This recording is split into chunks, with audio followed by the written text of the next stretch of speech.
இன்னைக்கு கிளாஸில் நம்ம கிரேடட் ஒர்க் புக்கில் தேர்ட் லெசன் ஃபோர்ஸஸ் அண்ட் எனர்ஜியில் 3.5 ways of transferring thermal energy பற்றி பார்க்க போகிறோம். இதில் ஃபர்ஸ்ட் கொஷின் பார்ப்போம். Complete the sentences using the words from the list. Each word can be used more than once. Conduction, convection, radiation. இந்த மூணு விஷயம் பற்றி நமக்கு தெரியணும். கண்டக்ஷன்ங்கிறது எங்கே நடக்கும்னா சாலிடில் நடக்கும். கண்டக்ஷன்ங்கிறது the way of heat energy transfer. சாலிடில் பார்த்தோன்னா பார்ட்டிகல்ஸ் எல்லாமே டைட்லி பேக்டாக இருக்கும், ஃபிக்ஸ்டு பொசிஷனில் இருக்கும். பட் அதில் ஃப்ரீ எலக்ட்ரான்ஸ் இருந்துச்சு அப்படின்னா அதெல்லாம் ஃப்ளோ ஆகும். இப்போது கண்டக்ஷன் எப்படி நடக்கும்னா இந்த ஃப்ரீ எலக்ட்ரான்ஸ் வந்து எனர்ஜியை கேரி பண்ணிட்டு போகும். ரெண்டாவது விஷயம், இந்த சாலிடில் பார்ட்டிகல்ஸ் எல்லாமே மேட் ஆஃப் ஆட்டம்ஸ், ரைட்? அதில் மெட்டல் அயான்ஸ் இருக்கும். இதில் நடக்கிற அந்த கொலிஷன்ஸ் மூலியமாக ஹீட் எனர்ஜி வந்து ட்ரான்ஸ்ஃபர் ஆகும். பட் மெஜாரிட்டி பார்த்தோன்னா ஃப்ரீ எலக்ட்ரான்ஸ் வந்து எனர்ஜி கேரி பண்ணிட்டு போகிறதுனால தான் எனர்ஜி ஒரு இடத்துலேருந்து இன்னொரு இடத்துக்கு ட்ரான்ஸ்ஃபர் ஆகும். சிம்பிளாக சொல்லணும்னா உங்ககிட்ட ஒரு ஸ்டாண்ட் இருக்குது, அதில் வந்து ஒரு சின்ன கம்பி வச்சுட்டு அதில் மெழுகுவர்த்தி இங்கே ஒன்று இங்கே ஒன்று ஆட் பண்ணிட்டேன். இந்த எண்டை நீ கேண்டில் வச்சு ஹீட் பண்ணுற அப்படின்னா ஃபஸ்ட்டு இங்கே இருக்க அந்த மெழுகு வந்து கீழே விழுகும், அடுத்து இங்கே இருக்க மெழுகு கீழே விழுகும், அடுத்து இங்கேருந்து இருக்க மெழுகு கீழே விழுகும். இதுக்கு காரணம் என்னன்னா ஹீட் எனர்ஜி இந்த மெட்டல் இங்கேருந்து இந்த பக்கமாக ட்ரான்ஸ்ஃபர் ஆயிருக்கு, ஹாட் டு கோல்டு ட்ரான்ஸ்ஃபர் ஆயிருக்கு. இப்படி சாலிடில் நடக்கிற ப்ராசஸ்க்கு பேர் கண்டக்ஷன்.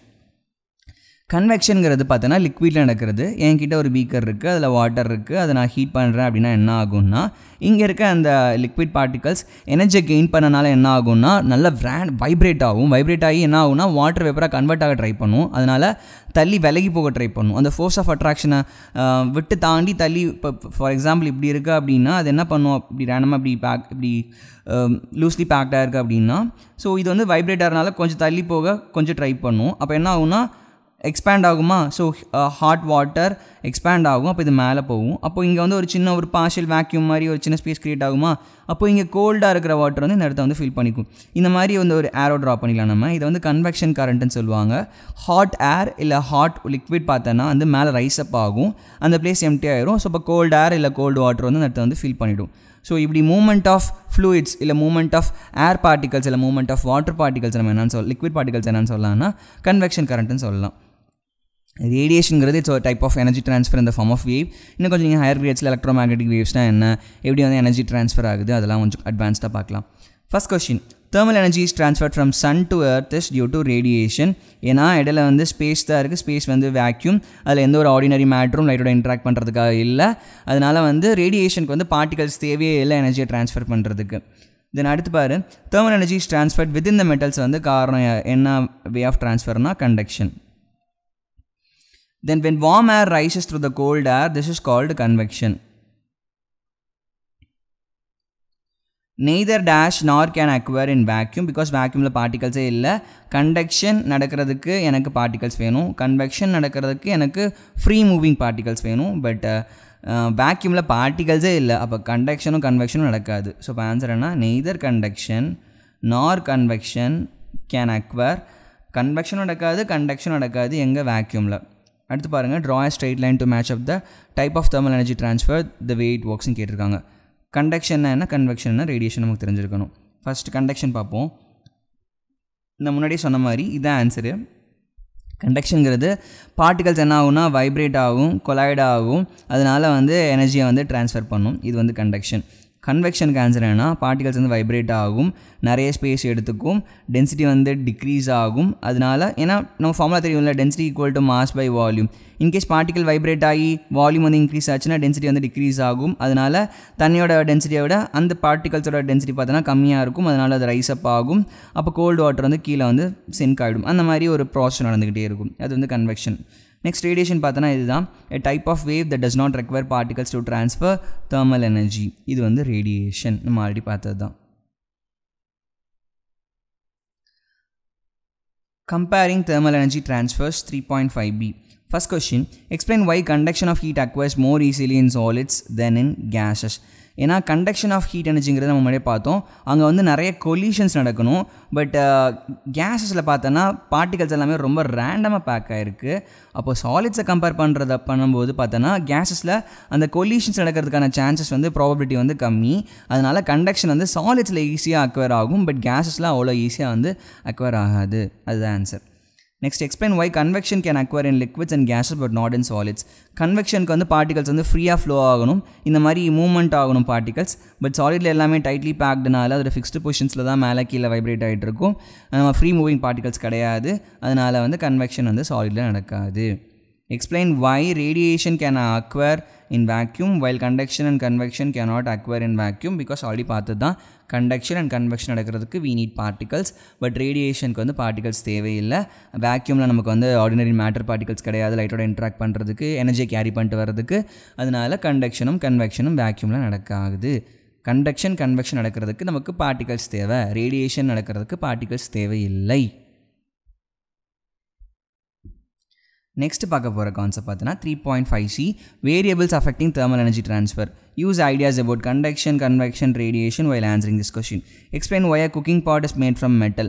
ஏன்னா மெட்டல்ஸில் பார்த்தோன்னா வந்து they have free electrons. Metals are good conductors of heat and electricity in lower grades படிச்சிருப்போம் அதில் நிறைய ஃப்ரீ எலக்ட்ரான்ஸ் இருக்கும் எனர்ஜி கேரி பண்ணிட்டு போகிறதுக்கு இந்த சீக்கிரமாக நமக்கு ஃபுட்டு குக் ஆனுங்கிறது நம்ம என்னோட அப்ஜெக்டிவ்ஸ் ஸோ அப்போது வந்து அந்த குக்கிங் பார்ட்ஸில் வெசல்ஸ் எல்லாமே வந்து மெட்டலில் பண்ணியிருப்பாங்க அப்போ தான் ஹீட் எனர்ஜி வந்து குயிக்காக ட்ரான்ஸ்ஃபர் ஆகிட்டு நமக்கு வந்து சாப்பாடு சீக்கிரமாக குக் ஆகும் அதனால குக்கிங் பார்ட்ஸ் எல்லாம் வந்து மெட்டல்ஸில் பண்ணியிருக்காங்க ஆன்சர் என்ன metals are good conductor of heat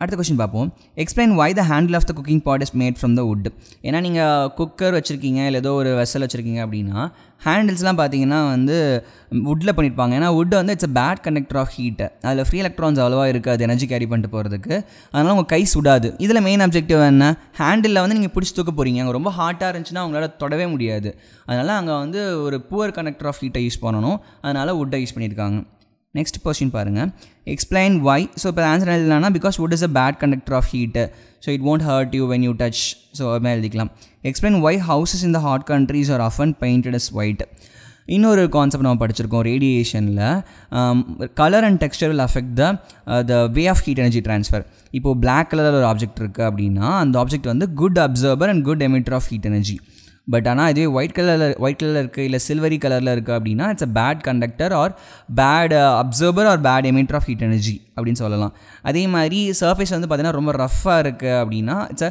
good absorber and good emitter of heat energy in case ஷைனியாக இருக்குது அப்படின்னா it's a bad absorber and bad emitter இப்போ நான் bad absorber and bad emitter சொன்னேன்ல இதெல்லாம் குட் ரிஃப்ளெக்டர் அதாவது ஹீட் எனர்ஜியை உள்ளே அப்சர்வ் பண்ணாமல் ரிஃப்ளெக்ட் பண்ணி விடுறதுல இந்த ஷைனி சர்ஃபேஸ் இந்த ஒயிட் சர்ஃபேஸ் சில்வரி கோட்டட் சர்ஃபேஸ்லாம் ரியலி குட் பட் இந்த பிளாக் கலர் இந்த ரஃப் டெக்ஸ்சரு இல்லை அப்படின்னா வந்து நிறைய சர்ஃபேஸ் ஏரியா இருக்கிற விஷயங்கள்லாம் பார்த்தோன்னா நிறைய ஹீட் எனர்ஜியை வந்து ரிசீவ் பண்ணும் அதனால தான் சோலார் பேனல்ஸ்லாம் பண்ணும்போது பார்த்தீங்கன்னா ரொம்ப குட்டியாக பண்ணாமல் பெரிய பெரிய கிரிட்ஸாக பண்ணுவாங்க ஏன்னா சர்ஃபேஸ் ஏரியா அதிகமாக இருக்கும்போது அது மேலே நிறைய லைட் பார்ட்டிகல்ஸ் நிறையா லைட் வேவ்ஸோ இல்லை ஃபோட்டான்ஸோ வந்து விழுகும் அதனால் நமக்கு நிறைய எனர்ஜி வந்து கன்வெர்ட் ஆகும் இப்போ என் கொஸ்டின் என்னென்னா ஏன் வந்து ஹாட் கண்ட்ரீஸில் வந்து ஒயிட் கலர் பெயிண்ட் அடிக்கிறாங்க வீட்டுக்கு ஏன்னா ஒயிட் கலர் பார்த்தோன்னா it's a good reflector of heat இல்லைனா பேட் அப்சர்வர் ஆஃப் ஹீட் அதனால பார்த்தோன்னா வந்து ஒயிட் பெயிண்ட் அடிக்கிறாங்க ஸோ இப்போ வீட்டுக்குள்ளே எப்போயுமே வந்து பார்த்தோன்னா ரொம்ப ஹாட்டாக இருக்காது explain why clothing made from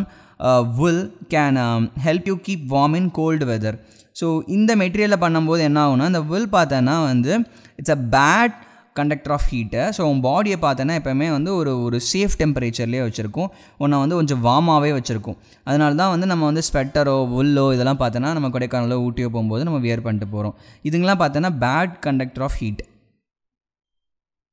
next பாருங்கள் a plastic box with a shiny silver aluminum foil on the inside can be used to keep food hot இது சிம்பிளாக சொல்லணும்னா நீங்கள் பானிபூரிலாம் சாப்பிட்ருக்கீங்களா மசால் பூரி பேல் பூரி அதிலெல்லாம் பார்த்தீங்கன்னா வந்து நீங்கள் பார்சல் வாங்கும்போது ஒரு அலுமினியம் ஷீட் மாதிரி இருக்கும் அதில் வச்சுட்டு தென் மேலே உள்ளுக்குள்ளே ஃபில் பண்ணிவிட்டு மேலே ஒரு ஒரு சின்ன பேப்பர் பிளேட் மாதிரி வச்சுருப்பாங்க அது வந்து உள்ளே பார்த்தோன்னா பேக் சைடில் ஒரு பேப்பரில் இருக்கும் உள்ளே பார்த்தோன்னா அலுமினியம் ஷீட் மாதிரி இருக்கும் அது நல்லா ரிஃப்ளெக்ஷன் நல்லா கொடுக்கும் இல்லையா ஷைனியாக இருக்கும் அதுக்கு காரணம் என்னென்னா அந்த பானிபூரியோ மசால் பூரியோ சீக்கிரம் ஆறி போனால் சாப்பிட நல்லா இருக்காது நல்லா எப்போயுமே வார்மாக இருந்தாலும் நல்லாயிருக்கும் அதனால் அந்த மெட்டீரியல் யூஸ் பண்ணியிருப்பாங்க சேம் கான்செப்ட் தான் எங்கள் உள்ளுக்குள்ளே ஷைனி சில்வர் அலுமினியம் ஃபாயில் கொடுத்துருக்காங்க வெளியே பிளாஸ்டிக் பாக்ஸ் கொடுத்துருக்காங்க எதுக்காகனா இப்போ நான் உள்ளே ஃபார் எக்ஸாம்பிள் ஒரு ஃபுட்டை வைக்கிறேன்னு வச்சுக்கோங்க ஃபுட்லேருந்து ஹீட் எனர்ஜி இந்த கண்டிப்பாக ஷைனி சில்வர் அலுமினியம் ஃபாயிலுக்கு வந்து ட்ரான்ஸ்ஃபர் ஆகும் பட் இந்த ஷைனி சில்வர் அலுமினியம் ஃபாயில் பார்த்தோன்னா it's a good reflector of heat so வந்த ஹீட்டை அப்படியே திருப்பி விட்ரும் பட் கொஞ்ச நாள் கொஞ்சம் வேஸ்ட் இருக்கும் பர்ஃபெக்ட்னு சொல்ல முடியாது பட் வந்த ஹீட்டை அப்படியே திருப்பி விட்ரும் இப்போ வெளியே ஏன் பிளாஸ்டிக் பாக்ஸ் போட்டிருக்காங்கன்னா plastic is a bad conductor of heat